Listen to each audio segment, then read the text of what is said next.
वर्णिवेशरमणीय दर्शनं मन्दहासरुचिराननाम्बुजं पूजितं सुरु नरोत्तमैर्मुदा धर्मनन्दनमहं विचिन्तये। असतो मा खड्गमय तमसो मा ज्योतिर्गमय मृत्युर्मा अमृतं गमयः। ओम शांति शांति शांति।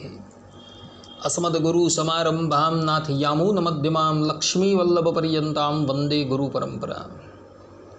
આજની જ્ઞાન સભાની અંદર પધારનારા બધા જ ભગવદ્ ભક્તોને વેદાંતાચાર્ય પુરાણ ઇતિહાસાચાર્ય એમએ ફિલોસોફી શાસ્ત્રી રાકેશભાઈના હેતપૂર્વક જય સ્વામિનારાયણ। ભક્તો, આજની આ જ્ઞાન સભાની અંદર આપણે બધા બે જણા વાત કરતા હોય ત્યાં ત્રીજો પૂછ્યા વગર બોલે એ મૂર્ખની નિશાની છે। ભગવાન શ્રી હરિને પણ એ પ્રિય નથી। આ વિષય પર થોડી વાર શ્રવણ કરશું તો બધા જ શ્રોતાગણો આ પ્રવચન એકાગ્ર મને કરીને શ્રવણ કરે। કેટલાક ભગવદ્ ભક્તોને એવી કુટેવ હોય છે કે બે જણા પરસ્પર ચર્ચા કરતા હોય ત્યાં વચ્ચે આવીને પૂછ્યા વગર જેમ તેમ બોલવા લાગે છે, પરંતુ એ લોકોને એ વાતની ખબર નથી કે આપણી આ પ્રમાણેની ક્રિયા ભગવાન શ્રી હરિને પ્રિય નથી, તથા આ પ્રમાણેની ક્રિયા કરવાથી આપણી ગણના મૂર્ખોની અંદર થાય છે। આ સંબંધમાં સંસ્કૃતના મહાકવિ કાલિદાસના જીવનનો એક પ્રસંગ અવલોકન કરવા યોગ્ય છે। કાલિદાસજી ભોજ રાજાના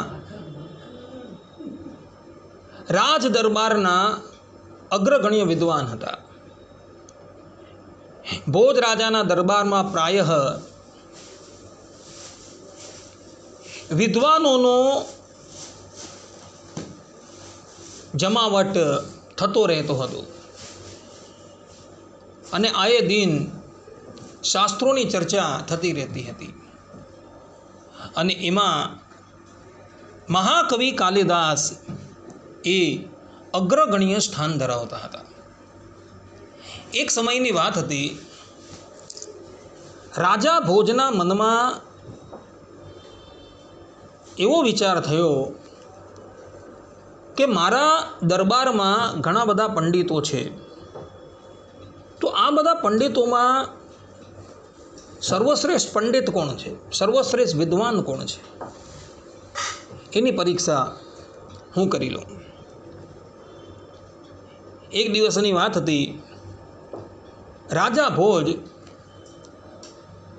બધા પંડિતો આવે પહેલાં રાજ દરબારમાં આવીને રાજ સિંહાસન પર બિરાજમાન થયા। પ્રાયઃ એવું હતું કે બધા પંડિતો આવી જાય, મંત્રીગણ આવી જાય પછી રાજા ભોજ આવે, પરંતુ આજે રાજા ભોજ સૌથી પ્રથમ આવીને બિરાજમાન થઈ ગયા। એવા જ સમયમાં એક પંડિત રાજ દરબારમાં પ્રવેશ કરે છે। ત્યારે રાજ દરબારમાં પ્રવેશેલા પંડિતને રાજા ભોજ ઉચ્ચ સ્વરે કહે છે કે આવો મૂર્ખ શિરોમણી। આ પ્રમાણે જ્યારે રાજા ભોજે કહ્યું એટલે પેલો પંડિત તો એકદમ સ્તબ્ધ થઈ ગયો અને આજુબાજુ જોવા લાગ્યો કે રાજા ભોજે મને મૂર્ખ શિરોમણી કહ્યું તો કોઈએ જોયું તો નથી ને। એટલે એ ચૂપચાપ આવી પોતાના આસન પર બેસી ગયો। ત્યારબાદ બીજો એક પંડિત સભાની અંદર પ્રવેશે છે।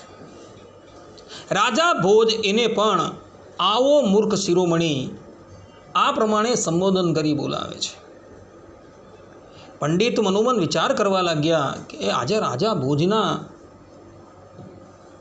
મનની અંદર શું ચાલી રહ્યું છે। રોજ તો એ પંડિતોને પ્રેમથી બોલાવે છે, આજે એણે આવો મૂર્ખ શિરોમણી શા માટે કહ્યું। એણે જોયું કે સભાની અંદર એક જ પંડિત બેઠેલો છે, એટલે એ મનોમન વિચાર કરવા લાગ્યો કે ભલે એક પંડિતની સામું જ મને મૂર્ખ શિરોમણી કહ્યું તો કંઈ વાંધો નહીં. એ ચૂપચાપ આવીને પોતાના સિંહાસન પર બેસી ગયો. ત્યારબાદ ત્રીજો પંડિત આવ્યો, ચોથો પંડિત આવ્યો, પાંચમો પંડિત આવ્યો. જેમ જેમ પંડિતો આવતા જાય તેમ તેમ રાજા ભોજ બધા જ પંડિતોને આવો મૂર્ખ શિરોમણી, આવો મૂર્ખ શિરોમણી એમ સંબોધન કરીને બોલાવે. અને પંડિતો ગ્લાનિ પામી પોતાના સ્થાન ઉપર આવી બેસી જાય. અંતે મહાકવિ કાલિદાસ રાજ દરબારમાં પ્રવેશ કરે છે. અને જેવા એ રાજ દરબારમાં પ્રવેશ કરે છે ત્યાં જ રાજા ભોજ મહાકવિ કાલિદાસને કહે છે કે આવો મૂર્ખ શિરોમણી. આ પ્રમાણે જ્યારે રાજા ભોજે મહાકવિ કાલિદાસને આવો મૂર્ખ શિરોમણી એમ કહીને બોલાવ્યા એટલે મહાકવિ કાલિદાસ રાજ દરબારના દ્વાર પર જ ઊભા રહી ગયા. અને ત્યાં ઊભા ઊભા ભોજરાજ પ્રત્યે બોલ્યા કે તૃણમ ન ખાદામી હસન ન જલ્પે ગતમ ન શોચામી કૃતમ ન મન્યે દ્વાભ્યામ તૃતીયો કેમ કારણમ ભોજ ભવામી મૂર્ખ. અર્થાત કે હે રાજન, અમો ઘાસ ખાતા નથી, મને વારે વારે હસવાની કુટેવ નથી, ગયેલી વસ્તુનો અમો શોક કરતા નથી, કોઈક ઉપર ઉપકાર કરેલો હોય તો અમો મનમાં કંઈ ગણતા નથી, બે જણા વાત કરતા હોય ત્યાં અમો વચમાં બોલતા નથી. તો હે ભોજ રાજા, કયા કારણથી તમોએ અમોને મૂર્ખ કહ્યા? આ પ્રમાણે જ્યારે કાલિદાસજીએ કહ્યું એટલે ભોજ રાજા અતિશય પ્રસન્ન થયા અને કાલિદાસ પ્રત્યે બોલ્યા કે આવો પંડિત શિરોમણી.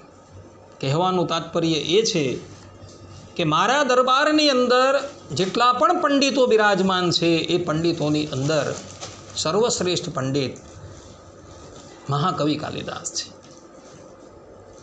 આ પ્રમાણે રાજા ભોજ નક્કી કરે છે.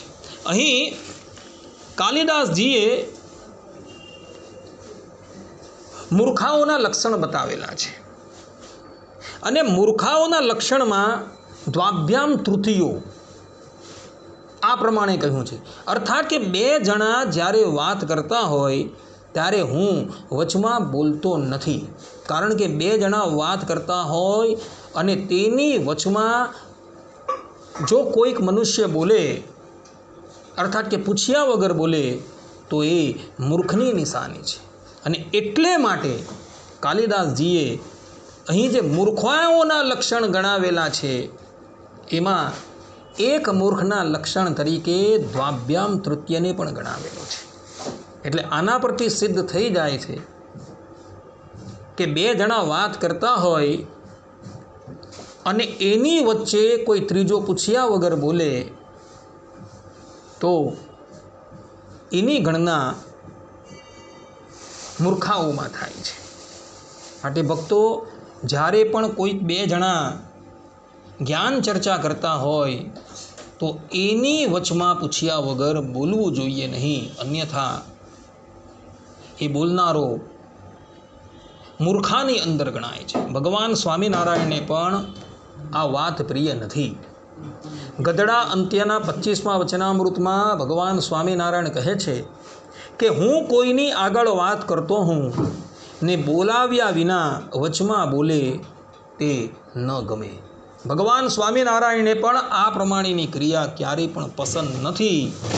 માટે કોઈક બે મનુષ્ય જ્ઞાનની ચર્ચા કરતા હોય ત્યાં મધ્યમાં ક્યારેય પણ બોલવું જોઈએ નહીં.